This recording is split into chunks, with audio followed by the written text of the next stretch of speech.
ஜெய் ஸ்ரீ மாத்ரே நமக. ஜெய் குருதத், ஜெய் குரு பரசுராம். நமஸ்காரம். நான் கரூர்லேருந்து வல்சலா பணிக்கர், பிரசன்ன ஜோதிடர். நம்ம இன்றைக்கி 2024ஆம் ஆண்டுக்குரிய புத்தாண்டு பலன்கள் துலா ராசிக்கு எப்படி இருக்குன்னு பார்க்க போகிறோங்க. இந்த வருஷம் பிறக்குது இல்லையா, 2024. அது என்னென்னா மக நட்சத்திரம், சிம்ம ராசி. பிறக்கக்கூடிய திதி பஞ்சமி திதி, கௌளவ கரணத்தில் பிறக்குதுங்க. இந்த 2024 பிறக்கக்கூடிய அந்த டைமில் உங்களுடைய ராசி அமைப்பு படி கிரகங்கள்லாம் எந்த பொசிஷனில் இருக்குது அப்படிங்கிறத நம்ம பார்க்கலாங்க. அதாவது துலா ராசியை பொறுத்த வரைக்கும் 2ஆம் இடத்துல உங்களுக்கு சுக்கிரன் புதன், லக்னாதிபதியான சுக்கிரனும் புதனும் 2ஆம் இடத்துல இருக்குது. 3ஆம் இடத்துல சூரியன் செவ்வாய், 5ஆம் இடத்துல சனி, 6ஆம் இடத்துல ராகு, அதே மாதிரி 7ஆம் இடத்துல குரு, லக்னத்துக்கு ராசிக்கு 11ஆம் இடத்துல சந்திரன், 12ஆம் இடத்துல கேது. இதுதான் உங்களுடைய ராசி அமைப்பு படி இருக்குங்க. இந்த 2024 பொறுத்த வரைக்கும் உங்களுக்கு நல்ல யோகம்தான். 10ஆம் இடம் தொழில் ஸ்தானத்துக்கு எந்த பிரச்சனையும் கிடையாது. இவ்வளோ நாளாக சனி பார்த்துட்டு உங்களுக்கு மந்த நிலை, நிறைய கஷ்டங்கள் இதெல்லாம் அனுபவிச்சிருப்பீங்க. இப்போ அதுவும் கிடையாது. இந்த வருஷத்தை பொறுத்த வரைக்கும் உங்களுக்கு நல்லா தான் இருக்குது. ஏப்ரலுக்கு மேலே கொஞ்சம் கூடுதல் கவனமாக செயல்பட்டாலே போதுமானது. பொதுவாகவே இந்த 2 கூடையவரும், அதாவது உங்களுக்கு 10ஆம் அதிபதி சந்திரன் 2ல் நீச்சமாகறாருங்க துலா ராசியை பொறுத்த வரைக்கும். அப்போ என்னென்னா தொழில்னு போகும்போது உங்களுக்கு குடும்பத்தில் சில பிரச்சனைகள் இதெல்லாம் இயற்கையாக வர்றது தான். பட் ஆனால் அது எல்லாமே நீங்கள் என்னென்னா சமாளித்து வந்துடுவீங்க. அதனால தான் உங்களுக்கு என்னது தராசு இந்த சிம்பிள் கொடுத்துருக்காங்க. துலா ராசினாலே ஒரு பேலன்ஸ்டாக போகக்கூடிய ராசி. இப்போது நீங்கள் உங்களை பொறுத்த வரைக்கும் நீங்கள் பேலன்ஸ்டாக போயிட்டீங்க அப்படின்னா எப்போவுமே பிரச்சனை இல்லை. ஒன் சைடு எப்போ நீங்கள் ஸ்டாண்ட் எடுக்கிறீங்களோ அப்போ உங்களுக்கு இறங்கு முகமாக ஆகிடும். ஸோ அதனால் ஒரு குடும்பமும் நீங்கள் பேலன்ஸ் பண்ணிக்கணும். அதே நேரத்தில் நீங்கள் பார்க்கக்கூடிய வேலையாக இருந்தாலும் சரி, பிஸ்னஸாக இருந்தாலும் சரி, அதையும் நீங்கள் பேலன்ஸ் பண்ணி போய் தான் ஆகணும். இதுக்கு என்ன பரிகாரம், நிவர்த்தி அப்படின்னு கேட்டிங்கன்னா நிவர்த்தி இல்லை. ஏன் அப்படின்னா நிவர்த்தி உங்களுக்கு துலா ராசியை பொறுத்த வரைக்கும் 7ஆம் இடம் தான் நிவர்த்தி ஸ்தானம்.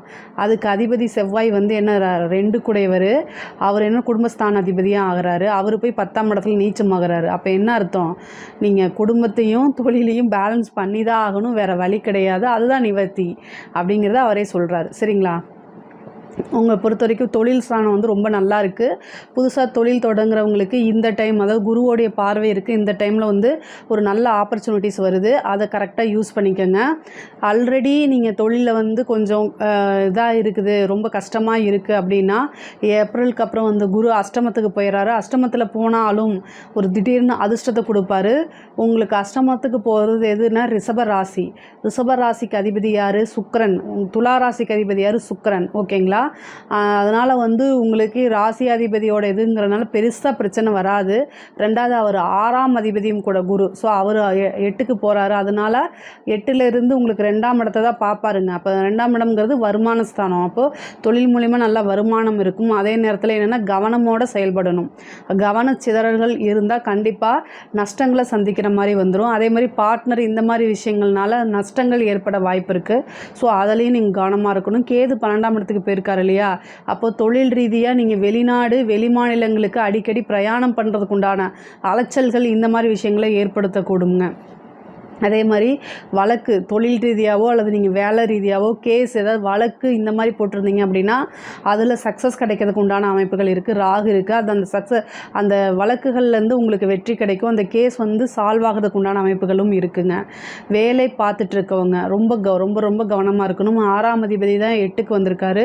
வேலை பார்த்துட்ருக்கவங்க நீங்கள் செய்யக்கூடிய ஏதாவது தப்பான விஷயம்னா அதை அமைதியாக போயிடணும். நீங்கள் வெளியில் எங்கேயும் ஷேர் பண்ணாமல் இருங்க. இல்லைன்னா அது மூலியமாகவே என்ன ஆகும், உங்களுக்கு கண்டிப்பாக பிரச்சனைகள் வரதுக்கு உண்டான வாய்ப்பு இருக்குது.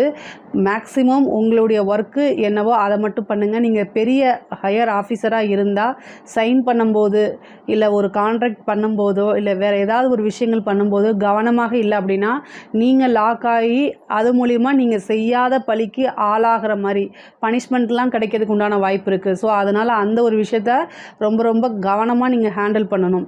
அது ப்ரைவேட் ஜாப்பாக இருந்தாலும் சரி, கவர்மெண்ட் ஜாப்பாக இருந்தாலும் சரி. கவர்மெண்ட் ஜாப்னால் இன்னும் நீங்கள் கூடுதலாக இருக்கணும்.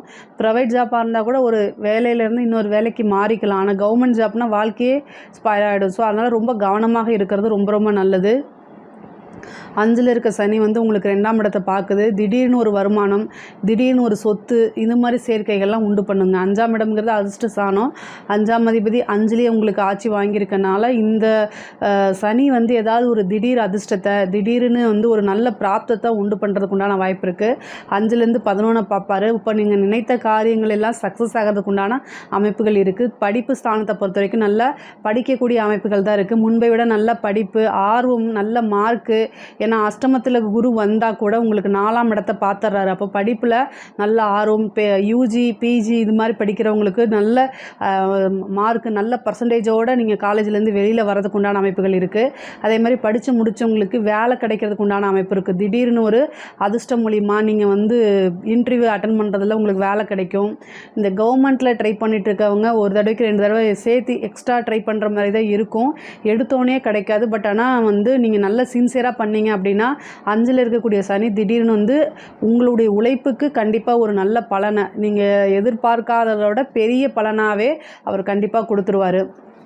வீடு கட்டக்கூடிய பிராப்தம் இருக்கான்னா 4ஆம் அதிபதி 5ல் இருக்கார். யாருக்காவது சனியோடைய திசையோ புத்தியோ போயிட்டு இருந்தால் ஈஸியாக வீடு கட்டுறதுக்கு உண்டான பிராப்தம் கிடைக்குங்க. திருமண பிராப்தம் உண்டா அப்படின்னா, அதாவது ஏப்ரலுக்கு வரைக்கும் உங்களுக்கு திருமண பிராப்தம் இருக்குது. அதுக்கப்புறம் குரு வந்து அஷ்டமத்தில் போய் மறைஞ்சிட்றாரு. அதனால் திருமண பிராப்தம்ங்கிறது உங்களுடைய சுய ஜாதகத்தில் 7ஆம் அதிபதியோடைய திசாவோ புத்தி ஓடுதா அப்படிங்கிறத நீங்கள் செக் பண்ணிக்கோங்க. ஒரு ஜோதிடர்கிட்ட காமிச்சுக்கோங்க, ஆலோசனை பண்ணிக்கோங்க. அதான் நல்லது. அஷ்டமத்தில் குரு இருக்கார். அந்த டைமை வந்து திருமணத்துக்கு அவாய்ட் பண்ணுறது நல்லது. அதே மாதிரி கணவன் மனைவி பிரச்சனைகள் வரதுக்கு உண்டான வாய்ப்புகளும் இருக்குது. ஏன்னா அஷ்டம குரு வந்து அவ்வளோ நல்லது கிடையாது. கணவன் மனைவி பிரச்சனை, ஒருத்தருக்கு ஒருத்தர் வந்து சந்தேகப்படுறது, ஒருத்தருக்கு ஒருத்தர் மிஸ் அண்டர்ஸ்டாண்ட் பண்ணி பிரிகிறது, இந்த மாதிரி சூழ்நிலை. ஏன்னா 6ல் ராகு வந்திருக்குங்க. ராகு அப்படிங்கிறது கோர்ட்டு கேஸு, வழக்கு, பஞ்சாயத்து இது எல்லாமே குறிக்கும். அப்போ கணவன் மனைவி வந்து ஒரு பிரச்சனையாகி ஈஸியாக சாரி அப்படிங்கிறத கேட்குறத விட்டுட்டு அது பெரிய பெரிய ஈகோ கிளாஸ் ஆகி அது கோர்ட்டு கேஸ் வரைக்கும் போய் நிற்கிறதுக்கு உண்டான வாய்ப்புகள் இருக்குது. அதனால் ஆரம்பத்திலேயே அதை தவிர்த்துட்டு அமைதியாக போய்க்கோங்க, அண்டர்ஸ்டாண்ட் பண்ணி போய்க்கோங்க. கணவன் மனைவி பிரச்சனை பொறுத்த வரைக்கும் அண்டர்ஸ்டாண்டிங் வந்து ரொம்ப ரொம்ப முக்கியமான ஒரு விஷயமா இருக்குங்க. அதே மாதிரி கலைத்துறை சார்ந்தவங்களுக்கு எப்படி இருக்குது அப்படின்னா, துலா ராசியை பொறுத்த வரைக்கும் துலா ராசி துலா லக்னத்தில் பிறந்தவங்க தான் நிறைய பேர் கலைத்துறையில் இருக்கிறாங்க. ஏன்னா அது சுக்கிரன் வீடு இல்லைங்களா.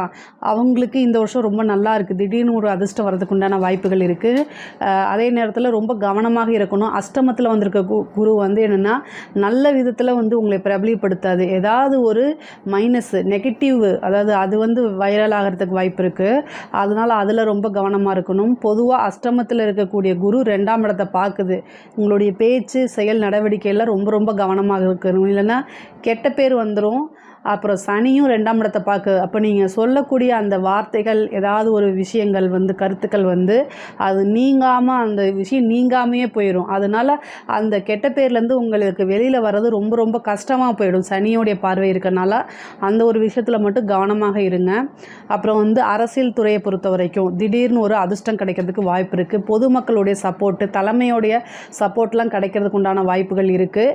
ஆனால் சனிங்கிறது வந்து என்னென்னா மக்களுடைய அங்கீகாரம்ங்க, அது உங்களுக்கு கிடைக்கும். அதே நேரத்தில் கொஞ்சம் நேர்மையும் கடைபிடிக்கணும். அஷ்டமத்தில் இருக்க குரு வந்து திடீர்னு கெட்ட பேரையும் ஏற்படுத்தி கொடுத்துருவார். அவர் வந்து பணம் காசு கொடுக்குறதுல ஓகே, ஆனால் கெட்ட பேரையும் திடீர்னு ஏற்படுத்தி கொடுத்துருவார். அதனால் அந்த ஒரு விஷயத்தில் நீங்கள் கவனமாக இருக்கணும். பெண் குழந்தைகளை பொறுத்த வரைக்கும், பெண்களை பொறுத்த வரைக்கும் நீங்கள் வந்து இந்த அஷ்டமத்து குருங்கிறது ரொம்ப ஜாக்கிரதையாக இருக்கணும். தேவையில்லாத அவப்பெயர்கள், அதாவது குடும்பத்தில் என்ன பேசணும் அப்படிங்கிறது தெரிஞ்சு பேசணும். உங்களுக்கு கோவங்கள் வந்துச்சுன்னா 5 நிமிஷம் பொறுமையாக இருங்க. இல்லைன்னா வீட்டிலேருந்து கொஞ்சம் தூரம் ஒரு கோவில் இருந்துச்சுன்னா அமைதியாக போய் உட்காருங்க.